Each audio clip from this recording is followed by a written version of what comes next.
नमस्कार, मैं हूं संजय शर्मा। आप देख रहे हैं 4 PM न्यूज नेटवर्क। दुनिया में सिर्फ भारत एक ऐसा देश है जहां काम का देवता होता है। काम मतलब काम शास्त्र का देवता। हमारे काम शास्त्र को दुनिया ने पढ़ा है। खुजराहों में आप चले जाएंगे तो काम शास्त्र की वहाँ प्रतिमाएं हैं, जिसमें अलग अलग तरीके से मैथुन करते हुए प्रतिमाएं अंकित की गई हैं कि पुरातन काल में मैथुन कैसे होता था। लेकिन ये सब वो बातें हैं जो समाज करना ही नहीं चाहता। दरअसल हमारे क्या, हम लोग बहुत ढोंगी लोग हैं। दो चेहरे रखते हैं वो। एक चेहरा जो है वो दिन भर आदर्श की बातें करता रहता है, मतलब वो राम राज्य की बातें करता रहता है, आइडियलिज्म की बात करता रहता है। मुझे याद है सनी लियोनी जब आई थी तो एक उन्होंने ऐड किया था कंडोम का, और इतने नैतिकता के सवाल खड़े कर दिए गए थे। भाई कंडोम का ऐड सनी लियोनी कर रही हैं और तो समाज दूषित हो जाएगा।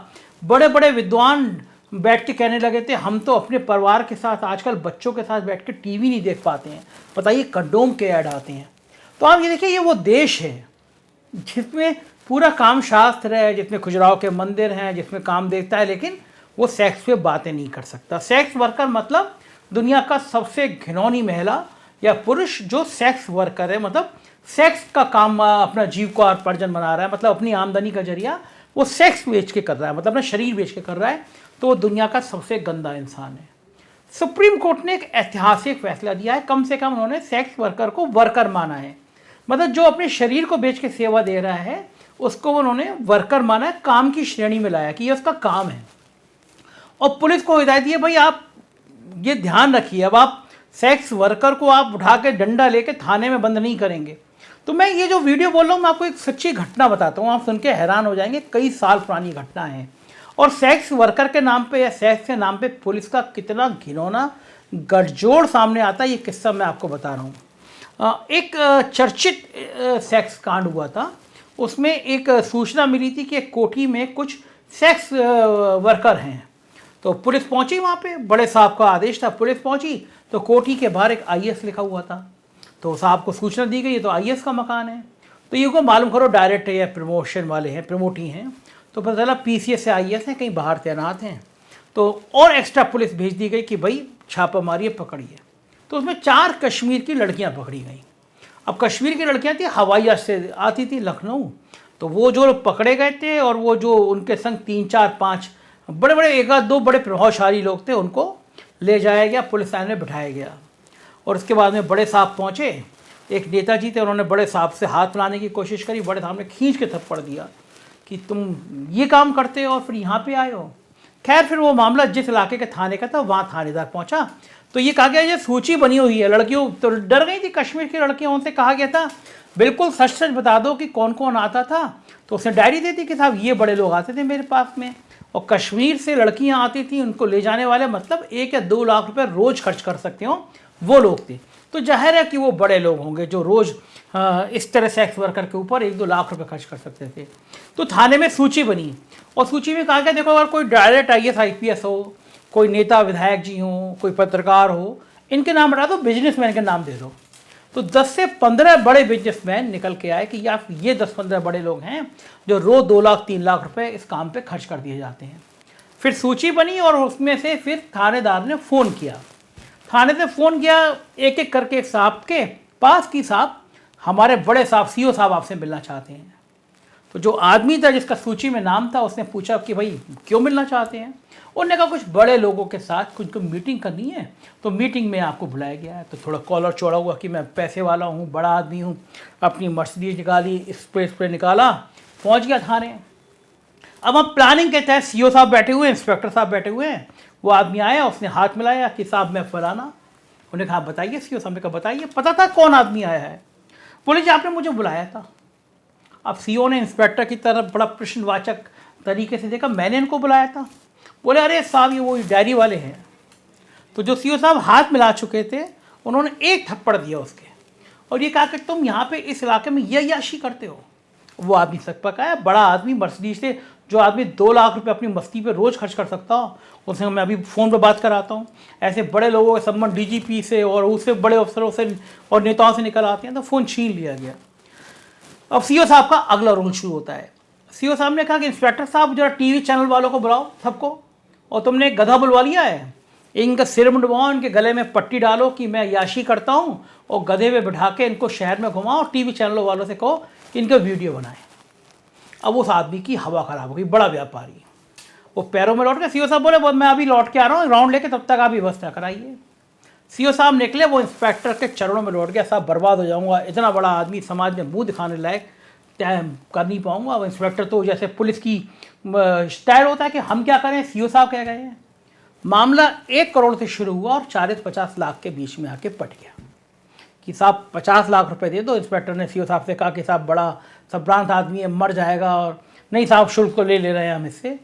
उस आदमी ने 50 लाख रुपए दिए और हाथ जोड़ते हुए भागा कि भगवान आज तो नई ज़िंदगी मिल गई, कहीं शिकायत करने नहीं गया। और मेरी जानकारी में है कि उस रात में उस थाने में, कई साल पुरानी बात बता रहा हूँ मैं आपको, उस रात में उस थाने में 12 से 15 लोग आए, यानी 5 से 6 करोड़ रुपए की कमाई सिर्फ एक दिन में पुलिस में हुई, क्योंकि कुछ बड़े लोग कश्मीर से एक लड़की को बुला के एक रात उसके साथ गुजारते थे। अब कश्मीर से आने वाली लड़की सहमति थी उसकी, लखनऊ के व्यापारी की सहमति थी उसके साथ, और जगह उनकी अपनी थी, लेकिन कमाई पुलिस की हो रही थी। ये जो मैंने अपने सिस्टम बताया, इस सिस्टम को अब सुप्रीम कोर्ट ने रोक दिया है। उसने कहा 2 बालिग लोग अगर अपनी सहमति के साथ अगर होटल के कमरे में, किसी फ्लैट में सेक्स करते हैं, और वो सेक्स वर्कर भी होती है, वो 10 लोगों के साथ अलग अलग जगह पे जाके सेक्स करती है, चाहे वो लड़का हो चाहे वो लड़की हो, तो आप उसमें टांग नहीं अड़ाएंगे। मियाँ बीवी राजी तो क्या करेगा काजी। सुप्रीम कोर्ट ने कह दिया सेक्स वर्कर हैं, ये इनका सम्मान है, इनके अगर वैश्यालय पे कोई बच्चा पैदा हुआ है तो उसको हक है जीने का, सम्मान के साथ जीने का। इनको एक समाज में इनको ये मानिए जैसे बाकी काम है, इसके सेक्स वर्कर भी काम है। सुप्रीम कोर्ट के सवाल से नैतिकता की बहस खड़ी हो गई। हम जो शो करते हैं टीवी डिबेट का, तो हमने शो किया और बहुत इंटेलेक्चुअल लोग आए, बहुत सामने बहुत महिलाएं थी, बड़ी जागरूकता की बात हुई। तो उसमें भी कुछ कमेंट जो पुरुषवादी कमेंट हैं, जो दिन के दिमाग में गोबर भरा रहता है, वो बता रहे थे। मैंने उसमें जिक्र किया कि हम जब स्टूडेंट लाइफ में थे दिल्ली गए, तो एक जीवी रोड है वहाँ वैश्यालयों का पूरा बहुत बड़ा कोठा, मतलब भारत के सबसे बड़े वैश्यालयों में सोनागाछी के बाद नाम होती थी। छोटे थे तो किसी ने बताया, तो हम उस छोटेपन में भी देखने गए थे। तो मैंने ये बात डिबेट में की, तब तक तो वो ज्ञानवादी लोगों के नाम आ गए, लफंगे लोग डिबेट कर रहे हैं, बताइए जीवी रोड की बात कर रहे हैं। तो मैं ये कहना चाहता हूँ, भारत में पुरुषों के मन में खास तौर से इतना गोबर भरा हुआ है, इतनी मानसिक विकृति भरी हुई है। मैं थाईलैंड में गया, मैंने फुकेट देखा, बैंकॉक देखा, मैंने वहाँ कभी नहीं सुना कि 5 साल की बच्ची के साथ बलात्कार हो जाए, 8 साल की बच्ची के साथ बलात्कार हो जाए, क्योंकि वहाँ पे कोई सेक्स टेबू नहीं है। भारत के समाज में, जिसको आप बहुत आइडियल समाज कहते हैं, वहाँ पुरुषों के मन में सेक्स गोबर की तरह भर गया है, वो विकृति मानते हैं उसको। रजनीश को सुनिए, रजनीश कहता है कि जिस चीज़ से आप इस दुनिया में आए हो, मतलब जो अगर आपके माता पिता ने ये क्रिया नहीं की होती तो आप दुनिया में नहीं होते, आप उसको दुनिया का सबसे गंदा काम कहते हो, उस पर आप विमर्श नहीं करना चाहते। यही कारण है कि भारत में स्कूलों में भी यौन सेक्स शिक्षा नहीं पढ़ाई जाती, सेक्सुअल एजुकेशन नहीं दी जाती। बच्चियों के संग कितनी थी गंभीर घटना, 5 साल की बच्ची से रेप, 6 साल की बच्ची के साथ रेप, परिवार के बुजुर्गों द्वारा बच्चियों के साथ रेप। लेकिन बच्चियों को सिखाया गया है कि ये विषय पे बोलना नहीं है, क्योंकि ये विषय बोलोगी तो बदनामी तुम्हारी होगी। मैंने डिबेट में कहा कि मुझे बड़ा हैरानी होती है, शब्द आता है कोई लड़की के संग रेप हो जाए कि उसकी इज्जत लुट गई। इज्जत मतलब इज्जत लड़की की है, अगर रेप करने वाली की इज्जत नहीं है, इज्जत लुटी तो लड़की की रुकी है। अरे वो लुटनी चाहिए उस आदमी की जिसने उसके संग रेप किया, किसी की सहमति के बिना उससे जबरदस्त शारीरिक संबंध बनाए, तो उसमें पुरुष दोषी हुआ ना, उसको पकड़ के उसको बंधक बना के आप उसके साथ बलात्कार कर रहे हैं। तो इज्जत उस पुरुष की और पुरुष की मानसिकता की उतरनी चाहिए। लेकिन ये समाज है ना, ये हमेशा पुरुष प्रधान समाज है, तो पुरुषों के लिए कुछ नहीं है। और अगर सेक्स वर्कर है, लड़की है, वो अपना शरीर बेच रही है, तो वो अपना दाम लगा रही है, तो खरीदने वाला भी तो एक व्यक्ति है ना, जो खरीदने वाला है उसके लिए आप कुछ नहीं कहेंगे। लेकिन लड़की वो बहुत कुंठित है, बहुत दूषित है, समाज में खराब है, तो इस तरह की बातें हमेशा पुरुष करता रहा है। हम तो शुरू से सुनते रहते कि भारत में राजा महाराजा होते थे, तो वो अपने बच्चों को तमीज़ सीखने के लिए, एजुकेशन सीखने के लिए तवाइफों के कोठे पे भेजा करते थे कि इन कोठों पे जाएगा तो कुछ सीखेगा, कुछ शिक्षा ग्रहण करेगा, कुछ जानकारी करेगा, कैसी तहजीब होती है ये सिखाया जाएगा। देवदासियों का जिक्र लगातार आया है। हमारे ऋषि मुनि, आपने सुना होगा कि वो उनको मोहित करने के लिए अप्सराएं भेज दी गई। वो क्या था, विष कन्याएं क्या थी? लेकिन समाज ना इन सब विषयों पे बात नहीं करना चाहता। तो सुप्रीम कोर्ट को धन्यवाद कि कम से कम एक बहुत अनछुए पहलू पे उसने ये फैसला दिया। नज़ीर बनेगा, उन पुरुषों महिलाओं को पुलिस अब परेशान नहीं करेगी, उत्पीड़न नहीं करेगी, पुलिस की अवैध वसूली करेगी। और देखिए इसमें अपराध क्या है, दो बालिग लोग अपनी सहमति से किसी होटल में किसी फ्लैट में जाके सेक्स कर रहे हैं, तो पुलिस को क्या आपत्ति है। लेकिन उत्तर प्रदेश के थानों में सबसे बड़ी कमाई का साधन अपराधी नहीं ढूंढेंगे। हमारा वो IPS एक मणिलाल पाटीदार 2-3 सालों से भागा हुआ है, जिले का SP था, वसूली करता था।